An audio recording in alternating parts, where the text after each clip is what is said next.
योगेश्वरी महाविद्यालयाच्या या गणेश व्याख्यानमालेत आपल्या समोर येण्याची संधी मला मिळाली. फारसं कॉलेजामध्ये भाषण द्यायला जायचं काम पडत नाही,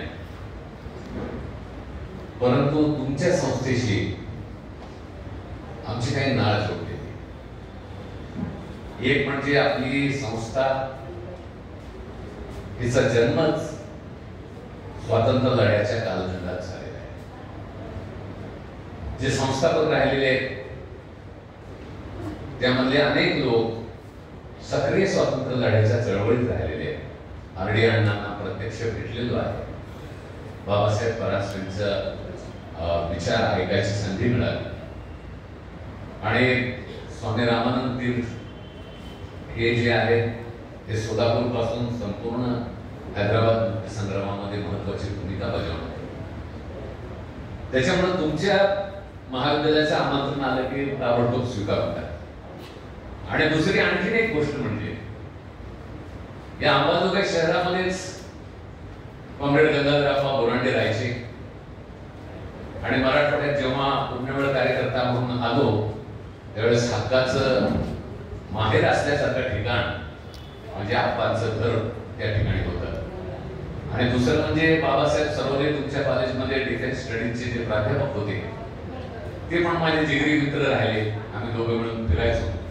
मी त्यांना बऱ्याचदा तुमचं कॉलेज बुडवायला भाग पाडायचो, चल तिकडं म्हणून टाकता. त्याच्यामुळे तुमच्या मध्ये येणं एका परिवारामध्ये आल्याची भावना आहे.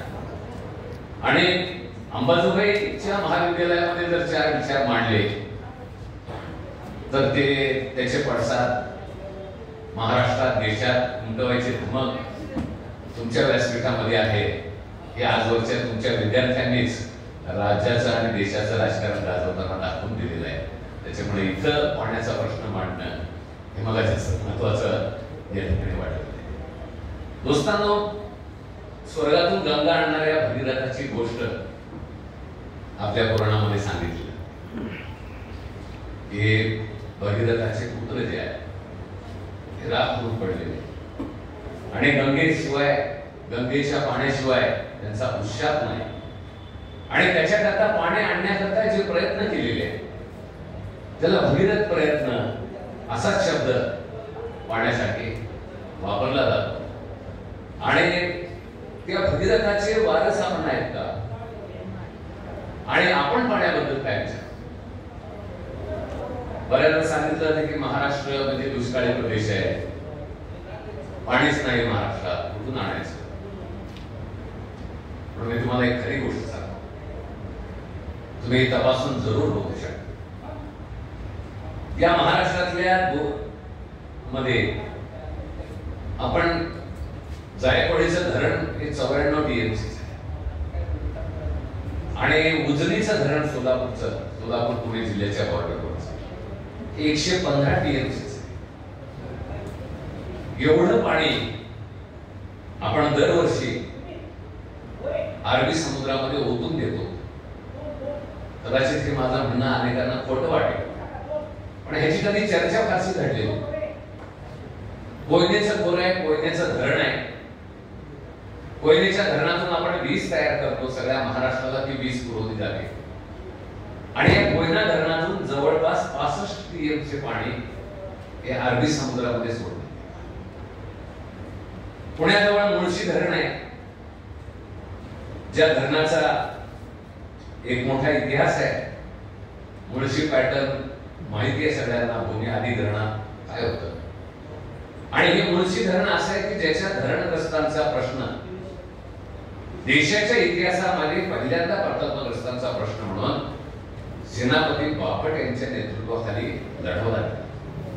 ही मुळशी नदी पूर्ववाहिनी म्हणजे पूर्वेच्या दिशेला बंगालच्या उपसागराकडे जाण्याच्या दिशेला असणारी नदी आहे. आणि ही मुळशी नदी भीमेची उपनदी. ह्या मुळशी वरती जे धरण बांधलेलं आहे त्या धरणाचं पाणी उलट फिरवण्यात आलेलं. मुळशी धरण हे टाटांचं धरण आहे आणि टाटांना हे 1906 ला धरण बांधायची परवानगी इंग्रज राजवटीने दिली 100 वर्षाच्या करारात. 2016ला हा करार संपुष्टात आला. 6ला परवानगी दिली, 16ला धरण बांधून पूर्ण झालं 1916ला. आणि 100 वर्षे ते धरण त्या ठिकाणी वापरायचा अधिकार इंग्रजांनी दिला होता. खरं तर इंग्रज राजवट संपल्याबरोबर हा करार संपुष्टात यायला पाहिजे. धरणासारखी गोष्ट सार्वजनिक मालकीची व्हायला पाहिजे, पब्लिक सेक्टर मध्ये यायला पाहिजे. तसं काही घडलेलं नाही. आज देखील हे धरण टाटाच्याच ताब्यामध्ये आहे. मुळशी धरण हे टाटाचीच खासगी मालमत्ता. आणि टाटा काय करतात त्या पाण्याचं, तर हे पाणी पश्चिम दिशेला अरबी समुद्राच्या दिशेला सह्याद्रीच्या पायथ्याशी भिरा या ठिकाणी वीज निर्मिती केली जाते. आणि ती वीज तयार करून ती वीज मुंबईला त्या ठिकाणी दिली. विचार करा, 110 टीएमसी पाणी आपण अरबी समुद्रामध्ये सोडतो आणि म्हणतो ते मराठवाड्याचं पाणी नाही. मराठवाड्याच्या वाट्याचं पाणी गेलं होतं. या ठिकाणी जे आहे कृष्णा खोऱ्यामधल्या पाण्याबद्दल आपला वाद चाललाय. कृष्णा खोऱ्यातला पाण्याचा वाटा मराठवाड्याला मिळाला. जायकवाडी धरण भरत नाही. गोदावरी खोऱ्यातला आपल्या पाण्याचा वाट्याचं काय झालं, हे आपल्याकरता असा महत्वाचा प्रश्न आहे. आणि एवढा तणाव महाराष्ट्रामध्ये होत असताना उलट्या बाजूनं पाणी वाहून त्याची वीज तयार करून मुंबईला विकणं आणि टाटाचा मुनाफा चालवणं.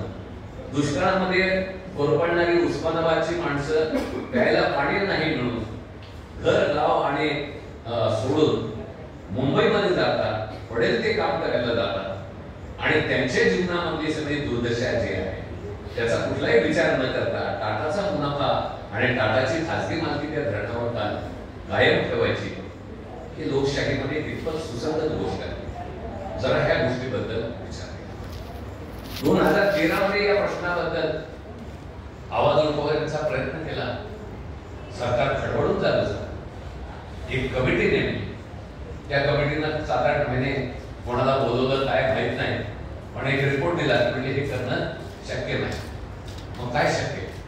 सरकार जर आहे तर टाटाचं धरण 100 वर्षाच्या करारानंतर का ताब्यात घेतलं जातं? त्या कराराची परत सार्वजनिकरित्या मागितली, केंद्र सरकारला मागितली, 5 लंडनच्या म्युझियम पर्यंत त्याच्याकरता जंगजंग पछाडले, पण त्या कराराची प्रत काही उपलब्ध होत नाही. का? हे लोकशाहीमध्ये हे धरण खासगीकरणाचं धोरण नसताना टाटाच्या खासगी मालकीचं धरण का आहे? जरा या गोष्टीबद्दल आपण सगळ्यांनी विचार केला. मराठवाड्याच्या कृष्णा खोऱ्यातलं पाणी मागतो किती आहे? किती पाणी मागतो? 584 टीएमसी पाणी आहे कृष्णा खोऱ्यामध्ये. आणि या 584 टीएमसी ची धरणं पूर्ण करायची 2000 सालापर्यंत. त्याच्यासाठी कर्जरोखे काढण्यात आले, त्याच्याकरता मोठा पैसा खर्च करण्यात आला आणि 584 टीएमसी ची धरणं बांधण्याचा क्लेम जो आहे, त्याच्या तेवढ्या पाण्यावरचा क्लेम काय? या कृष्णा खोऱ्यामध्ये मराठवाड्याचा वाटा किती? 10% क्षेत्र या कृष्णा खोऱ्यामध्ये मराठवाड्याचा भाग, आष्टी तालुक्याचा भाग असेल, उस्मानाबाद जिल्हा असेल, हा जर सगळा हिशोब लावला तर 10% कृष्णा खोऱ्यामध्ये, कृष्णा खोऱ्यातल्या 100% क्षेत्रामध्ये 10% क्षेत्र हे मराठवाड्याचं. जर 10% क्षेत्र असेल तर कृष्णा खोऱ्यातलं 584 टीएमसी जर पाणी आहे तर त्या हिशोबानं 58 टीएमसी पाणी मराठवाड्याच्या वाट्याला आलं पाहिजे. 58 टीएमसी पाणी कृष्णा खोऱ्यामधलं मराठवाड्याला मिळालं पाहिजे. पण तेच झालं. विलासराव देशमुख मुख्यमंत्री होते, त्यांना तडजोड करावी लागली सत्तेसाठी आणि 21 टीएमसी पाणी या कृष्णा खोऱ्यातलं द्यायचं मराठवाड्यातलं धोरण निश्चित करण्यात आलं. म्हणजे विचार करा, जवळपास 60 टीएमसी वरून त्याच्या तिसऱ्या हिश्श्यावर आपण आलो 21 टीएमसी. बरं, हे 21 टीएमसी पाणी मिळालेलं आहे का? त्यातल्या 21 टीएमसी पैकी फक्त 7 टीएमसी साठी पाण्याच्या योजना तयार करतात.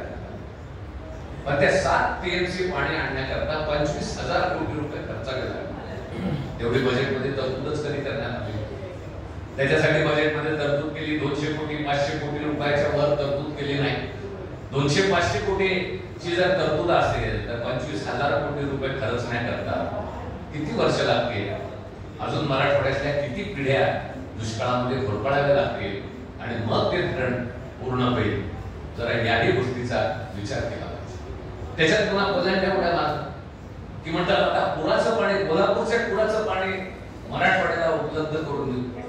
म्हणले पंचगंगेचं पाणी भीम्यामध्ये आणायचं, भीम्यामधलं पाणी जे आहे ते मराठवाड्यात द्यायचं. म्हणजे काय कंत्राटदार जगवायचा धंदा चालवायचा का आपल्याला? पंचगंगा कुठं राहिली? पंचगंगेचं पुरं आणि रचना केली आणि तिथं एवढे वाटेतले आटपाडी जर कवठे महांकाळ हे दुष्काळी तालुके ओलांडून पाणी तुम्ही या ठिकाणी आणणार, हे सगळा खोटा प्रचार. त्याच्यामुळे कुठल्याही प्रकारे हे पाणी मराठवाड्याला कृष्णा खोऱ्यातलं द्यायचं नाही अशा प्रकारचं एक धोरण आणि कारस्थान हे पद्धतशीर सत्ताधाऱ्यांचं त्या ठिकाणी शिजत चाललेलं आहे. तर या गोष्टीकडे मी आपल्याला आवर्जून लक्ष वेधू इच्छितो. जर थोडासा हिशोब केला आणि महाराष्ट्रातला नकाशे जर आपण इथे बघितले तर त्या नकाशामध्ये तुम्हाला लक्षात येईल की मुळशी धरणाचा जर दरवाजा उघडला तर ते पाणी थेट जे आहे ते उजनी पडतं. त्याच्या वरच्या बाजूला थोडं पुणे जिल्ह्यातून जर डायव्हर्ट केलं तर ते पहिल्यांदा भूम पराठ्यामध्ये त्या ठिकाणी येऊ शकतं आणि मराठवाड्याच्या लातूर उस्मानाबादचा जो भाग कृष्णा खोऱ्यासाठी आहे त्यांच्यासाठी या पाण्याची गॅरंटी होऊ शकते, हे पाणी उपलब्ध होऊ शकते. त्याच्यासाठी फारसा खर्च 25,000 कोटी देखील खर्चावा लागणार नाही. 1,500 कोटींमध्ये त्या ठिकाणी हे प्रकल्प उभारले जाऊ शकतात. परंतु हा मार्ग सरकारला मान्य नाही. मुळामध्ये मुळशी धरणाच्या पाण्याला हात लावणं हेच काहीतरी पाप केल्यासारखं आहे की या महाराष्ट्रामध्ये समजलं जातं आणि त्यातून आता टाटांची शक्ती एअर इंडिया दिल्यानंतर आणखीन वाढलेली. आता त्याचबरोबर युके बरोबर आपण करार केलाय, फ्री ट्रेड अग्रीमेंट केलाय ब्रिटन बरोबर आणि त्या ब्रिटन बरोबरच्या फ्री ट्रेड अग्रीमेंट मधून आपल्याला काय येणार आहे तर टाटांच्याच ताब्यात असलेली जगवार कार जी आहे ही त्या ठिकाणाहून आयात करण्याकरता टाटाच्या धंद्याला चालना मिळावी असा हा करार त्या ठिकाणी करण्यात आलेला आहे. एवढं ते बलदंड कॉर्पोरेट आहे, त्या कॉर्पोरेटच्या हितसंबंधाला सरकार धक्का लावेल का? शेतकऱ्यांच्या आणि दुष्काळग्रस्त जनतेकरता हा खरा या पुढचा इच्छाशक्तीचा विषय. मराठवाड्याला पाण्याच्या बाबतीत नेहमीच पक्षपाती केले, कारण या मराठवाड्याला पाण्यापासून वंचित ठेवलं तर फायदा काय? सगळ्यात पहिली गोष्ट स्वस्त ऊसतोड मजुरांचा पुरवठा या ठिकाणी. ह्याच बीड जिल्ह्यामधून 3.5 लाख ऊसतोडणी मजूर एकाच जिल्ह्यामधून ऊसतोडणी करता त्या ठिकाणी जातात. अनेक आपल्यापैकी संबंधातले लोक जे आहेत ते माहिती असतील त्या ऊसतोड मुकादम, ट्रॅक्टर मालक आणि कोयते यांच्या व्यथा ज्या आहेत त्या माहीत असतील. कदाचित तुम्हाला माहिती आहे की नाही माहित नाही, तिकडे कोल्हापूरकडे एका संघटनेनं आंदोलन केल्यामुळं या ठिकाणी 1,500 केसेस वसुलीसाठीच्या या मुकादमांच्या विरुद्ध, ट्रॅक्टर चालकांच्या विरुद्ध आणि कोयत्यांच्या विरुद्ध कोल्हापूरच्या आणि सांगलीच्या कोर्टामध्ये दाखल आहे आणि त्यांच्या वसुली करता या रानोमाळ ह्या मुकादमांना जे आहे ते आपला बचाव करत भटकावं लागतंय. अनेक आत्महत्या देखील या मुकादमाच्या झालेल्या बीड जिल्ह्याच्या वर्तमानपत्रामध्ये त्याची माथळे झळकले. महत्वाची गोष्ट जी आहे, महाराष्ट्रातले 200 साखर कारखाने चालवण्याकरता लागणार जे 12-15 लाखाचं मनुष्यबळ आहे, हे मनुष्यबळ हे स्वस्तामध्ये जर उपलब्ध व्हायचं असेल तर साऱ्या गोष्टी केल्या पाहिजे. मराठवाड्यामध्ये लाईट द्यायची नाही, मराठवाड्यामध्ये पाणी द्यायचं नाही, मराठवाड्यामधल्या शाळा बंद करून टाकायच्या. बरोबर जे आहे ती गांजलेली माणसं जे आहेत त्यांना कारखानदाराची उचल घेणं भाग पडतं आणि त्या उचलीपोटी वाटेल तशा प्रकारची स्थलांतरित मजूर म्हणून त्यांच्या वाट्याला गुलामगिरीचं जे चिन्ह आहे ते नक्की. पाटोदा तालुक्यामध्ये अनेक गावं अशी आहेत, आपल्या देश तालुक्यामध्ये अशी गावं की त्या गावामध्ये खरीपाचा पाऊस पडला का नाही याच्याबद्दलची काही चिंता वाटणार नाही, पण त्या गावामध्ये जर साखर कारखान्याची उचल वाटली गेली नाही तर माणसं भुकेनं तडफडून मरतील अशी कातळावर बसलेली जी गावं आहेत त्या गावांच्या ह्या सगळ्या व्यथा आहेत. आपल्या अवतीभोवतीच्या लोकांचं लोकजीवन जे आहे त्या लोकजीवनाकडे आपण डोळसपणानं या मराठवाड्याकडे बघितलं पाहिजे आणि ह्या पार्श्वभूमीवरती ह्या समानतेचा, ह्या समान पाणी वाटपाचा आपण त्या ठिकाणी विचार जरा आपल्या बीड जिल्ह्यामध्ये माजलगाव माहिती असेल आपल्याला, काही जण असाल पण माजलगावचा प्रकल्प जो आहे हा जायकवाडी टप्पा 2 आहे आणि ह्या माजलगाव प्रकल्पामध्ये किती लोकांना माहित आहे की त्याच्यामध्ये एक आंतरराष्ट्रीय दर्जाचा कालवा स्वयंचलितीकरणाचा प्रकल्प राबवला. Pilot project in dynamic regulation हा प्रोजेक्टचं नाव आहे आणि या प्रकल्पासाठी एक जर्सार नावाची फ्रेंच कंपनी, त्या कंपनीनं प्राव्हेट्स दा कॅनॉल हा जगातला सगळ्यात अत्याधुनिक अशा प्रकारच्या कालव्याचं डिझाईन आणि कन्स्ट्रक्शन केलं. त्यांच्याबरोबर पाटबंधारे खात्यानं करार केलेला होता आणि हा संपूर्ण कॅनॉल ऑटोमेशन साठीचा प्रोजेक्ट राबवला. परंतु दुर्दैव असं आहे की हा प्रोजेक्ट त्या जर्सार कंपनीला सोडून द्यावा लागला, कारण हा प्रोजेक्ट बनवला जात असताना थर्मल पॉवर स्टेशन मधून होणारा जे मायक्रोवेव्ह रेडिएशन आहे ते त्यांनी गृहीत धरलेलं नव्हतं. त्याच्यामुळे कॅनॉल ऑटोमेशन संपूर्णतः फेल गेलेला आहे. जर्सर कंपनीचा जो अभियंता आलेला होता प्रमुख, त्याला सायकॅट्रिस्टची ट्रीटमेंट घेऊन माघारी जावं लागलं. इतकी दुर्दशा त्या ठिकाणी झालेली आहे. देशात फक्त 2 ठिकाणी हा प्रकल्प होता. एक आंबा इंटेन्सिव्ह ब्लॉक डेव्हलपमेंट फेज 2 नावाचा मोरेना जिल्ह्यामधला चंबळ खोऱ्यामधला प्रकल्प आणि दुसरा हा माजलगाव मधला. आपल्याला कल्पना आहे की माजलगाव धरणच भरत नाही. सलग 6 वर्ष माजलगाव धरण भरत नाही, कारण मुळात माजलगाव धरण भरायचं असेल तर आधी जायकवाडी भरावं लागेल आणि जायकवाडीच्या फीडर कॅनॉलने माजलगावचं धरण हे भरायचं आहे आणि मग त्याचं पाणी वाटप जे आहे ते त्या ठिकाणी जी कालव्यांची कॅपॅसिटी धरली होती ती कॅपॅसिटी जास्त झाली, ओव्हर कॅपॅसिटी. त्यांच्या डिझाईन डिस्चार्ज पेक्षा काही पटींना कालव्यांची कॅपॅसिटी जास्त आणि हे जास्त कॅपॅसिटी झालेलं पाप जे आहे हे झाकून टाकण्याकरता कॅनॉल ऑटोमेशनचा प्रोजेक्ट घेण्यात आला. म्हणजे लोकांना पाणी मिळायचं राहिलं कुठं आणि हे नेमकं काय झालेलं आहे याच्याबद्दल मला कल्पना नाही की तुमच्या जिल्ह्यामधल्या किती पत्रकारांना देखील तुमच्या जिल्ह्यामधल्या या अशा प्रोजेक्ट बद्दल किती माहिती आहे कल्पना नाही. परंतु एक मोठे इंजिनियर होते, हौशी इंजिनियर होते. त्यांच्या परदेश वाऱ्या, फ्रान्सला मात्र भरपूर वाऱ्या त्यांच्या झाल्या, त्यांचं भरपूर भागलं. त्यांच्या काय मेवण्याला कंत्राटा भरपूर मिळाले असतील, कारण बऱ्याच वेळा पाटबंधारे खात्यात जर असेल कोणी नोकरीला त्याच्या मेवणा नक्की कंत्राटदार होऊ शकतो आणि त्याला भरपूर कामं मिळू शकतात असा आजवरचा इतिहास राहिलेला आहे. तर त्याप्रमाणे तेही त्यांचं झालेलं असेल. पण पाणी लोकांना काय कारण आहे त्याच्याबद्दल काय एखादं पब्लिक इंटरेस्ट लिटिगेशन झालेलं, त्याच्याबद्दल वाद का कोणी केलेला नाही. जरा ह्या गोष्टीबद्दल पण विचार की खरोखरच आपल्याला बऱ्याचदा आपल्या शेतकऱ्या आळशीच आहे हे सार्वत्रिक विधान केलं की शेतकरी आळशीच आहे, या लोकांना विकासाचं काही पडलेलंच नाही. खरंच अशी गोष्ट आहे. जरा ह्या गोष्टीबद्दल पण काही ठिकाणी विचार कुठल्या गोष्टींना लोकांना तोंड द्यावं लागतं. या पाण्याचा वापर करताना त्या ठिकाणी काय काय घडतं जर आपण विचार करूया.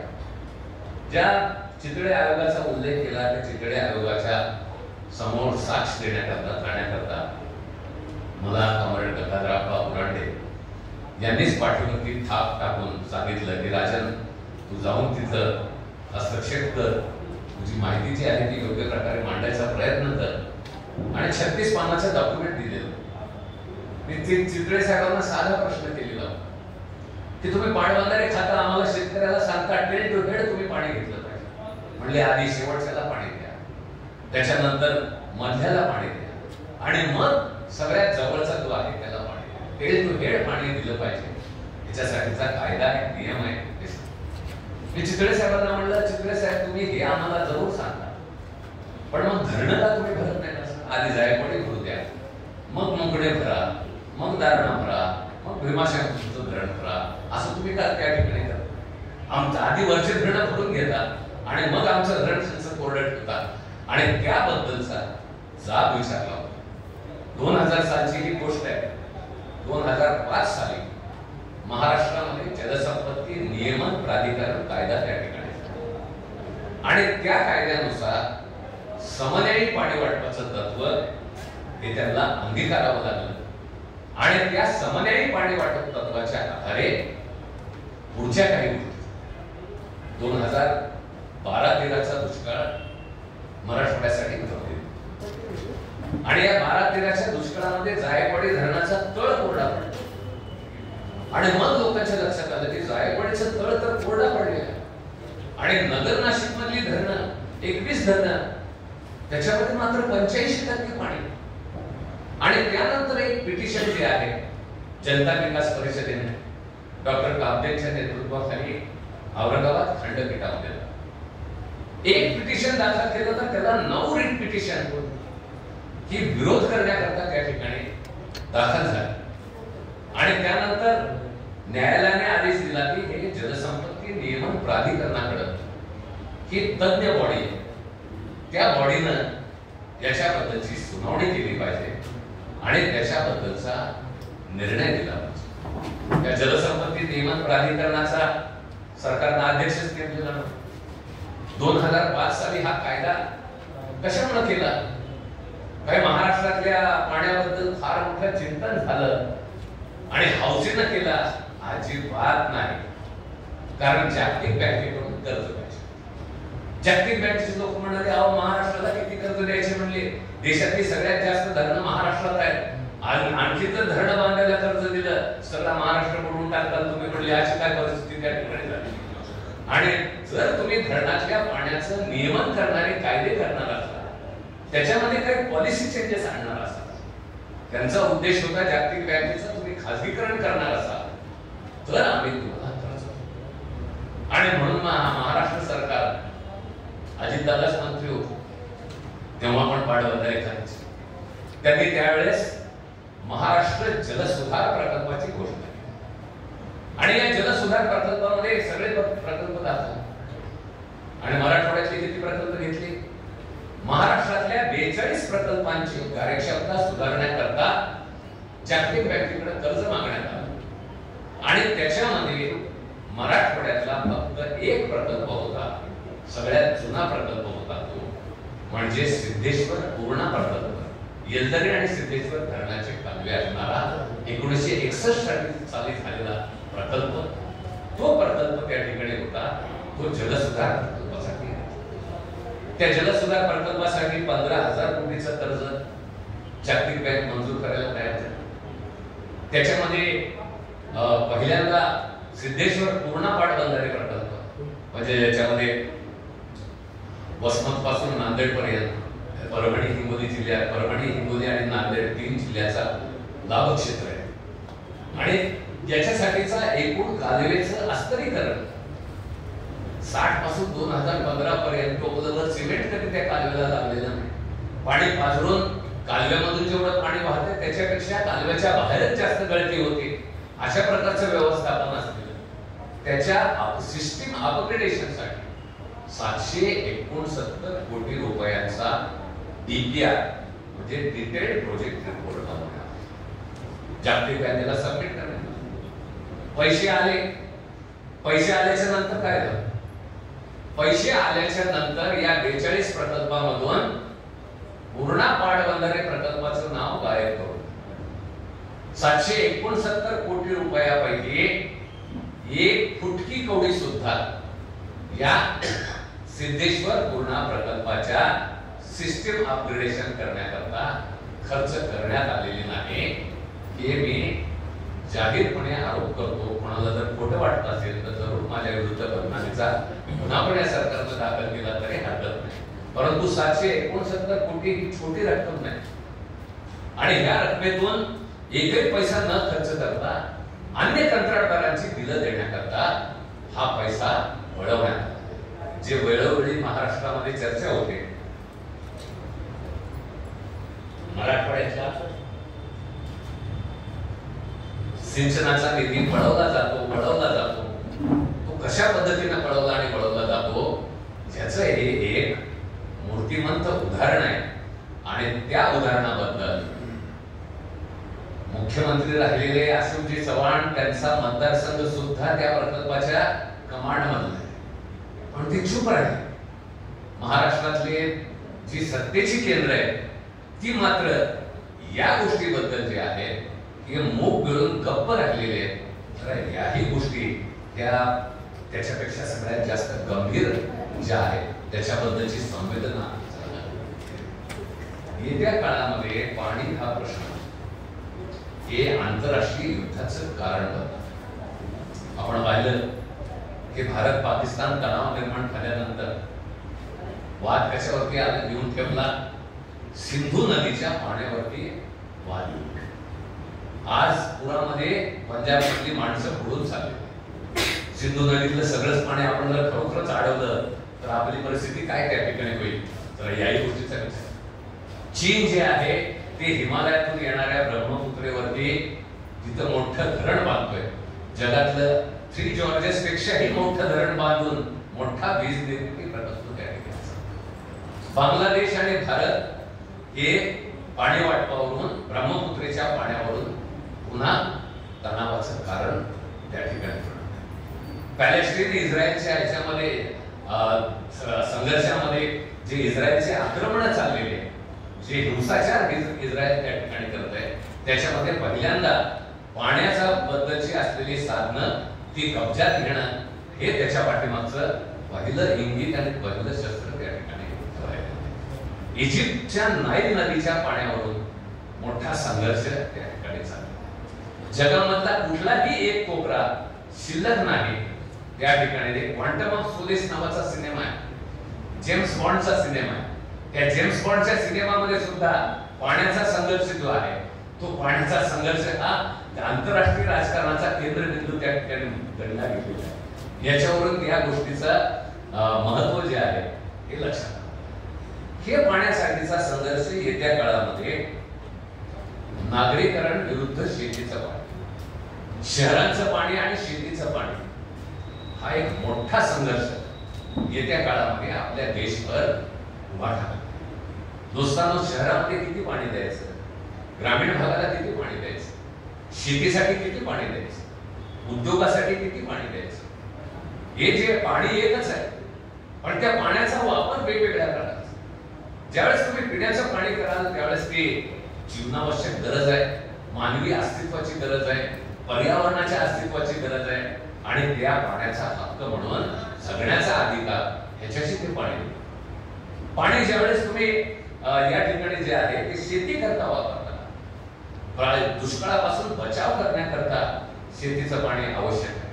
सिंचन केल्याशिवाय विकास होऊ शकत नाही. शेतीमध्ये एकापेक्षा अधिक पिकं घ्यायची असतील तर पाण्याचा उपयोग त्या ठिकाणी केला पाहिजे. हे प्राथमिक उत्पादनाची गरज हे पाणी. आणि तिसरं, उद्योगासाठी जर नाही तर उद्योगासाठी कच्चा. 1 लिटर बियर तयार करायची असेल तर त्याच्यासाठी 26 लिटर पाणी खर्चावं लागतंय. ही वस्तू 36 बियरच्या कंपन्या आपण जायकवाडीच्या आजूबाजूला आणून ठेवलेल्या आहे. पाण्याचा उपयोग प्राधान्य कशाला द्यायचं त्या गोष्टीबद्दलचा विचार. त्या प्राधान्यामध्ये पण सरकारची धोरणं हे महत्वाचे ठरतात. अगोदर आपल्या देशामध्ये ग्रामीण जनतेला पाणी पुरवठा योजना द्यायची, तर पिण्याच्या पाण्यासाठी गरज आहे, आवश्यकता आहे म्हणून अनेक योजना झाल्या.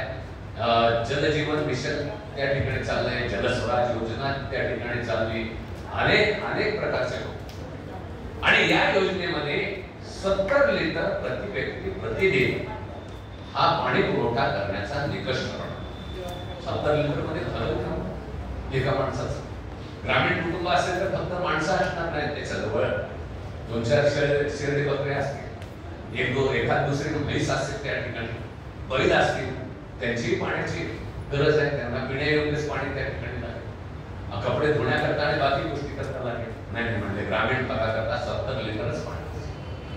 शहरी भागाकरता काय असेल त्या ठिकाणी त्यांनी सांगितलं की महानगरांसाठी 140 लिटर प्रति व्यक्ती प्रति, म्हणजे ग्रामीण भागाच्या दुप्पट पाणी शहर. कशा करता दुप्पट? नाही म्हणले बटन दाबले की 15 लिटर पाणी टाकीमधलं टॉयलेटमध्ये सोडावं. म्हणजे टॉयलेटमध्ये पाणी सोडणं ही जी अर्बन लाईफस्टाईल जी आहे त्याचा अविभाज्य भाग धरून 140 लिटर प्रति व्यक्ती प्रति. आणि नाशिकला म्हणजे नाही नाशिकला जास्त पाणी लागतं, म्हणजे जायकवाडीत जास्त सोडायची गरज नाही. त्याच्यामुळे नाशिक शहरासाठी विशेष नकश केला 220 लिटर प्रति व्यक्ती प्रति. ग्रामीण भागासाठी केंद्र सरकारनं तो निकष जलस्वराज मिशन मध्ये हा बदल आणि 70 लिटर वरून 55 लिटर हा आता केंद्र सरकारनं केलेला नवा निकष. तुम्ही विचार करा 140 कोटी जनतेसाठी 15 लिटरचं पाणी कमी करणं, हे पाणी कशासाठी कमी करायचं? ते म्हणले 100 महानगर ही स्मार्ट सिटी करायची आणि त्या स्मार्ट सिटीसाठी पहिल्यांदा कुऱ्हाडपणावर ग्रामीण भागातल्या पिण्याच्या पाण्यावरती त्याची कुऱ्हाड झाली. 100 शहर स्मार्ट करणार तर पाणी कुठून देणार? गोदावरीमधून आणि कृष्णेमधून आमच्याच नद्यांची वाढ कुठे देणार? त्या शहरांसाठी पाणी कुठून देणार? आमच्याच आधी शेतीसाठी म्हणून बांधलेल्या धरणांचं पाणी, तेच पाणी त्या ठिकाणी तोडलं जाणार. त्या शहरांसाठी जमीन कुठून घेणार? शेतकऱ्यांच्याच नदीवर बंदूक लावून त्या ठिकाणी जमीन घेणार. 100 शहर स्मार्ट करायची आणि 5 लाख गावं काय करायची? परमनंट मसा मोठा करून टाकायचा. स्मशानभूमी ह्या गावाची करून टाकायची. झालीच आहे तशी. कोरड्या झालेल्या विहिरी, डिस्कनेक्शन झालेल्या मोटरी, विषारी औषधं, कीड मनोकर माणूस पक्का मरेल याची गॅरंटी असलेली विषारी औषधं ग्रामीण भागातून आमची जगण्याची साधनं हे नष्ट होत. फक्त मरणप्राय मरणाचा आधार माझा परभणी जिल्हा धान्याचं कोठार म्हणून इतिहासामध्ये पडतो. शाळेच्या पुस्तकात मी शिकलो की परभणी जिल्हा धान्याचं कोठार. आज शेतकरी आत्महत्यांचं आगर म्हणून यवतमाळ बरोबर या परभणी जिल्ह्याची आणि बीड जिल्ह्याची स्पर्धा चाललेली आहे. जरा या गोष्टीचं गांभीर्य गोष्ट आपण लक्षात घ्या.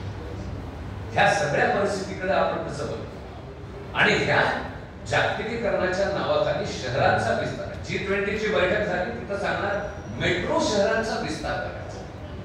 संतुलित विकास हा सरकारचा पर्याय.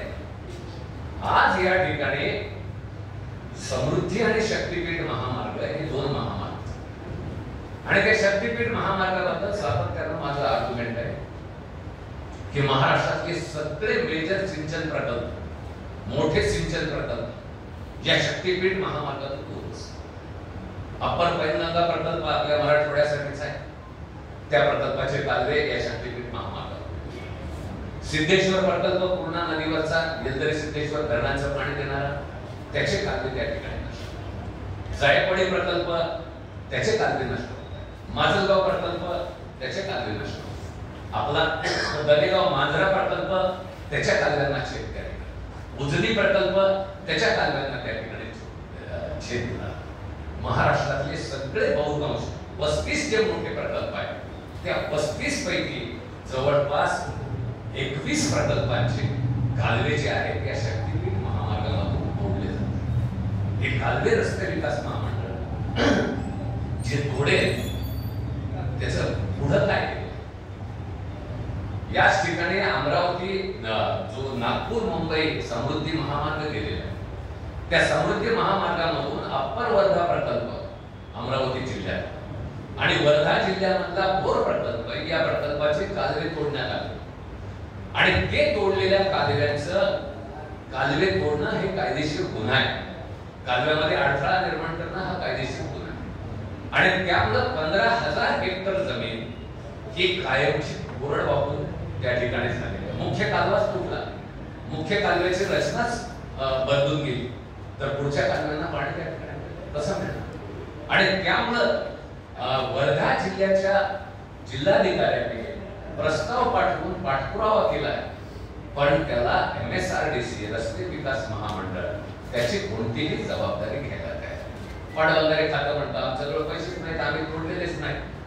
हे काय नेमका प्रकार आहे? समृद्धी महामार्ग जालना नांदेड समृद्धी महामार्गामुळे माझा अंदाज आहे मोजमाप करून मी सिद्ध केलेलं आहे. 40,000 एकर जमीन ही कायमची त्या ठिकाणी जो विकासाचा मार्ग आपण स्वीकारला, त्या विकासाच्या मार्गामध्ये सिंचन विकास ह्याला विकास म्हणून गणलं जातं. एक्सप्रेस वे, बिझनेस कॉरिडॉर याला त्या ठिकाणी जे आहे ते विकास म्हणलं जात आहे. परंतु एवढ्याच पैशात त्या ठिकाणी रेल्वेचं रूळ टाकून रेल्वे मार्ग सुद्धा विकसित करता येईल. पण त्याच्यापेक्षा जास्त पैसा म्हणजे हे जे रस्ते झालेले आहेत आता परळी अंबाजोगाई, या रस्त्याचा खर्च आहे 6 कोटी रुपये 1 किलो प्रति किलो, आणि समृद्धी महामार्गासाठीचा खर्च 72 कोटी रुपये पर किलो. शक्तीपीठ महामार्गाचा खर्च 120 कोटी रुपये प्रति किलो. आणखी एक विरार ते JNPT पर्यंत होणारा रस्ता, त्याचा खर्च 240 कोटी रुपये प्रति किलोमीटर. म्हणजे एका किलोमीटरला एवढे पैसे जर असतील तर मला वाटतं चांदीचे रॉड घेतले तरी तेवढे पैसे खर्च होणार नाही, इतका पैसा त्याच्यामध्ये ओतला जातो. हे सगळे किकबॅक्सच्या हे विकासाचं होकायंत्रच या ठिकाणी कुठेतरी बिघडलेलं आहे. ज्याला एक सस्टेनेबल डेव्हलपमेंट म्हणताय, ज्याला एक चिरस्थायी अशा प्रकारचा विकास करताय, अशा गोष्टींचा त्याच्यामध्ये अंतर्भूत नाही. ज्या विकासाचा हावरटपणा आहे त्याचे परिणाम आपल्याला जोशीमठ, खचागला, हिमालय, थराली गाव जे आहे ते उद्ध्वस्त होऊन गेलेले. हे फक्त हिमालयात घडलेले अशी ती गोष्ट. माळेगाव पुणे जिल्ह्यामधलं आपल्याला